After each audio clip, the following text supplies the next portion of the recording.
Hi കൂട്ടുകാർ, അസ്സലാമു അലൈക്കും വറഹ്മത്തുള്ളാ. ഒന്നാം ക്ലാസ്സിന് കഴിഞ്ഞ വർഷം 2025 തഫീമുൽ ഖിറാഅ ഹാഫ് ഇയർലി എക്സാം നടന്നതിൻ്റെ ചോദ്യപേപ്പറുമായിട്ടാണ് വന്നിരിക്കുന്നത്. ഈ വർഷത്തെ എക്സാമിലേക്ക് നമുക്കിതൊരു മോഡലായിട്ട് ഉപകാരപ്പെടുത്താം.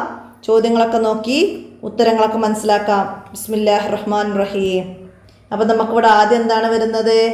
യോജിച്ച പേരുകൾ പറയാനാണ്. അപ്പോൾ ഇവിടെ നമുക്ക് ചിത്രം നോക്കിയിട്ട് അതിൻ്റെ പേരുകൾ എവിടെയാണെന്നുള്ളത് അതിലേക്കൊന്ന് വരച്ചു കൊടുക്കാം. അപ്പോൾ ആദ്യത്തെ ചിത്രം വരുന്നത് ബക്കറ്റാണ് അല്ലേ. ബക്കറ്റിന് എന്തായിരുന്നു നമ്മൾ പഠിച്ചത്? ദൽവുൻ അല്ലേ.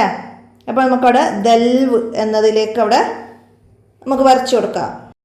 ദൽവ് എന്നതിലേക്ക് വരയ്ക്കാം. ഇനി അടുത്ത ചിത്രം എന്താണ്? ഫ്രൂട്ട്സ് ആണ് അല്ലേ. ഫ്രൂട്ട്സിന് എന്തായിരുന്നു? സമർ. സമർ എന്നാണ്. അപ്പോൾ നമുക്ക് അത് സമർ എന്നത് എവിടെയാണ്? സ മീമ് റ ഒക്കെ നിങ്ങൾക്ക് അക്ഷരം നോക്കി മനസ്സിലാക്കാൻ അറിയാമല്ലോ അല്ലേ. അപ്പോൾ അതിലേക്ക് മാച്ച് ചെയ്യാം. അടുത്ത ചിത്ര കാരക്കല, ഈത്തപ്പഴം. ഈത്തപ്പഴത്തിന് എന്താ നമ്മൾ പഠിച്ചത്? തമ്ര്. തമ്ര്. അപ്പോൾ തമ്രിലേക്ക് വരയ്ക്കാം. അടുത്ത ചിത്രം സണ്ണ്, സൂര്യൻ അല്ലേ. സൂര്യൻ്റെ അറബിയിൽ എന്താ നമ്മൾ പഠിച്ചത്? ഷംസ്. ഷംസ്. അപ്പോൾ അതിലേക്ക് വരയ്ക്കാം. അടുത്തത് എന്താണ്? ടെൻറ്റ് അല്ലേ. ടെൻറ്റിന് എന്തായിരുന്നു? ഹിബാ. ഹിബാ. അതിലേക്കും വരയ്ക്കാം. ഇനി നമുക്കവിടെ താഴെയുള്ള അക്ഷരങ്ങളുടെ പേര് പറഞ്ഞു കൊടുക്കണം ഉസ്താദിന്. ഇവിടെ വന്ന അക്ഷരങ്ങൾ ഏതൊക്കെയാണ്? ഹംസ, സ, ഹ, ദാല്, സായി, സോദ്. ഇത്രയും അക്ഷരങ്ങളാണ് അവിടെ വന്നത്. അപ്പോൾ നമുക്ക് ഇത് തന്നെ അല്ലല്ലോ ക്വസ്റ്റ്യൻ പേപ്പർ വരിക. അപ്പോൾ ഇതൊരു മോഡലാണ്, ഇങ്ങനെയാണ് വരിക എന്നുള്ളതാണ് നമ്മൾ ഇതിൻ്റെ കൂടെ മനസ്സിലാക്കുന്നത്. അപ്പോൾ നമുക്ക് പാഠഭാഗം ഒന്നാമത്തെ പാഠം മുതൽ നമ്മളെ ഫസ്റ്റ് പാർട്ട് അവസാനം വരെ സോദ് വരെയാണ് നമ്മൾ പഠിക്കുന്നത്. അപ്പോൾ ഈ സോദ് വരെ പഠിക്കുന്നതിൽ ഓരോ അക്ഷരത്തിനും ഓരോ ചിത്രത്തിൻ്റെ പേര് പഠിക്കുന്നുണ്ട്. അത് നന്നായി മനസ്സിലാക്കണം. അപ്പോൾ ആ സോദിന് ഹർക്കത്തുകൾ മാറുമ്പോൾ ഉച്ചാരണം അത് പഠിക്കണം. പിന്നെ അക്ഷരങ്ങൾ ഹർക്കത്തുകളൊന്നും ഇല്ലാതെ അലിഫ്, ബ, ത, സ അങ്ങനെ പറയാനും പഠിക്കണം. അപ്പോഴാണ് നമുക്ക് ഈ താഴെ വന്ന പോലെ അക്ഷരങ്ങൾ മാറി വന്നാൽ പറഞ്ഞു കൊടുക്കാൻ കഴിയുള്ളൂ. പിന്നെ മുകളിൽ വന്ന പോലെ ചിത്രങ്ങളും അതിൻ്റെ പേരും വന്നാൽ നമുക്കത് തൊട്ട് കാണിച്ചു കൊടുക്കാനും യോജിച്ചവ ചേർത്ത് കൊടുക്കാനൊക്കെ വന്നാൽ നമുക്ക് ചെയ്യാൻ കഴിയുള്ളൂ. അപ്പോൾ എല്ലാ ചിത്രത്തിൻ്റെയും പേര് നമ്മൾ എന്ത് ചെയ്യണം? പഠിച്ചിരിക്കണം. അപ്പോഴാണ് നമുക്ക് ഇങ്ങനെ വന്ന പേപ്പറിൽ നമുക്ക് നന്നായിട്ട് മാർക്ക് വാങ്ങാൻ കഴിയുള്ളൂ. അപ്പോൾ എത്രയാണ് ഈ ഫസ്റ്റ് പേജിലുള്ളത്. ഇനി അടുത്തതാ സ്വാദിന് മുകളിൽ വട്ടം വരച്ചെടുക്കാനാണ്. അവിടെ ഫസ്റ്റ് ഉദാഹരണം ബസ്വലുൻ. ബസ്വലുൻ എന്ന് കാണിച്ചു തന്നിട്ടുണ്ട്. അതിലെ സ്വാദിന് നമ്മൾ വട്ടം വരച്ചെടുത്തിട്ടുണ്ട്. നടുവിലാണ് അല്ലേ സ്വാദ്, സോ എന്ന് വന്നത്. അപ്പോൾ അതിന് അവിടെ നടുവിൽ വട്ടം വരച്ചെടുത്ത പോലെ ബാക്കിയുള്ളതിനും സ്വാദ് എവിടെയാണോ വന്നത് ഹർക്കത്തുകളൊക്കെ മാറിക്കോട്ടെ, ഹർക്കത്തൊന്നും വേണ്ട, നമുക്ക് സ്വാദായാൽ മതി. അവിടെ വട്ടം വരച്ചെടുക്കണം. അടുത്തത് ഹസ്വല. അപ്പോൾ രണ്ടാമത്തതാണ് സ്വാദ്, അവിടെ വട്ടം വരയ്ക്കാം. പിന്നെ ബറസുൻ. ബറസുൻ അപ്പോൾ അവസാനത്തിലാണ്, അതിന് വട്ടം വരച്ചു കൊടുക്കാം. പിന്നെ റഹ്സുൻ അവിടെ അവസാനത്തിലല്ലേ, അപ്പോൾ അവിടെയും വട്ടം വരയ്ക്കാം. പിന്നെ സൊദറുൻ അപ്പോൾ ഫസ്റ്റാണ് വന്നത്. അപ്പോൾ ഓരോന്നും നമുക്കവിടെ വട്ടം വരച്ചു കൊടുക്കാൻ കഴിയണം. ഇനി എന്താണ്? ബാഇന് 3 പുള്ളിട്ട പ, ഫതഹിട്ട പാക്ക്. പാക്ക് മുകളിലാണ് വട്ടം വരയ്ക്കേണ്ടത്. അപ്പോൾ അവിടെ ഫസ്റ്റ് തന്നെ എന്താണ്? പറഞ്ഞു. പറഞ്ഞു എന്നതിലാണ് ഫസ്റ്റ് പ വന്നത്. അപ്പോൾ അവിടെ നമുക്ക് വട്ടം വരച്ച് കാണിച്ചു തന്നിട്ടുണ്ട്. അതുപോലെ അടുത്തത് എന്താണ്? അടുത്തത് പേടി. പേ. അപ്പോൾ അവിടെ ഫസ്റ്റ് തന്നെ അല്ലേ 3 പുള്ളി വന്നിട്ടുണ്ട്. അപ്പോൾ അതിന് വരയ്ക്കാം. ഇനി അടുത്തത് അപ്പം. അപ്പോൾ രണ്ടാമത്തെ അക്ഷരമാണ് അല്ലേ. അപ്പോൾ രണ്ടാമത്തേന് വട്ടം വരയ്ക്കാം. പിന്നെ വരുന്നത് 10. അപ്പോൾ അവിടെ ഫസ്റ്റ്. പിന്നെ രൂപ. രൂപ അപ്പോൾ അവിടെ അവസാനം. പിന്നെ പോയി അപ്പോൾ അവിടെ ഫസ്റ്റ് വന്നു.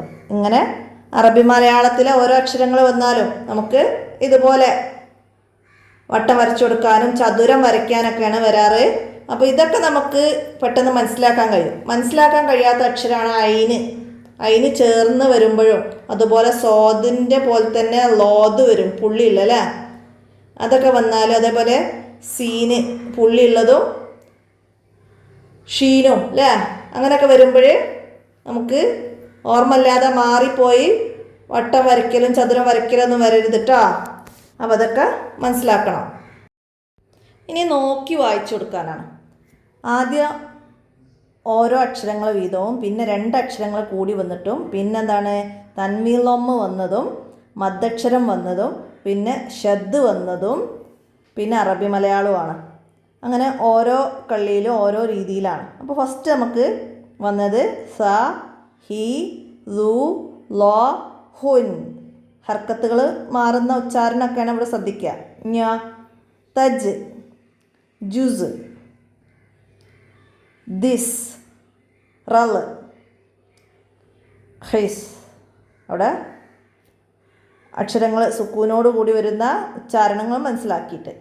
ഇനിയാ ജറസുൻ, ജറസുൻ തൻവീലൊമ്മ്, സൊദുറുൻ, സാബിത്തുൻ. മദ്ദക്ഷരം വന്നിട്ടുണ്ട് അല്ലേ, സാബിത്തുൻ. അടുത്തതാ ജുഹൂദുൻ, ഹഷീറുൻ. മദ്ദക്ഷരങ്ങൾ വന്നത് കേട്ടോ. ഇനിയാ ഷദ് വരുന്നു, അഹറ, അഹറ, ബഹസ, ശുദ്ധിത, തസുറു, ബുഷിറ, ബുഷിറ, ബുഷിറ. ഇനി അറബി മലയാളം. അടഞ്ഞു, അടഞ്ഞു, അടഞ്ഞു. പഴുത്തു, പഴുത്തു. അരച്ചു, അരച്ചു, അരച്ചു. തോട്, തോട്, തോട്. പെട്ടി, പെട്ടി, പെട്ടി. ഇത്രയാണ് നമുക്കത് നോക്കി വായിച്ചു കൊടുക്കാനുള്ളത്. അപ്പം നമ്മൾ എല്ലാ അക്ഷരങ്ങളും ഹർക്കത്തുകളും മാറി വരുന്നതും, ഷദ്, മദ് ഒക്കെ വരുന്നതും, നമ്മൾ പാഠഭാഗത്തിൽ ഇസ്ലാംകാരൻ, ഈമാങ്കാരൻ എന്നൊക്കെ പറഞ്ഞിട്ട് പാട്ടുകൾ പഠിക്കുന്നതിൽ അറബി മലയാള അക്ഷരങ്ങളോട് കൂടിയിട്ടാണ് അത് പഠിക്കുന്നത്. അപ്പോൾ അതിൽ നിന്ന് അറബി മലയാള അക്ഷരങ്ങൾ മനസ്സിലാക്കണം. അതിൽ ചെറിയ വേർഡ്സുകളൊക്കെ ആയിട്ട് ബാക്കിൽ പഠിക്കുന്നുണ്ട്.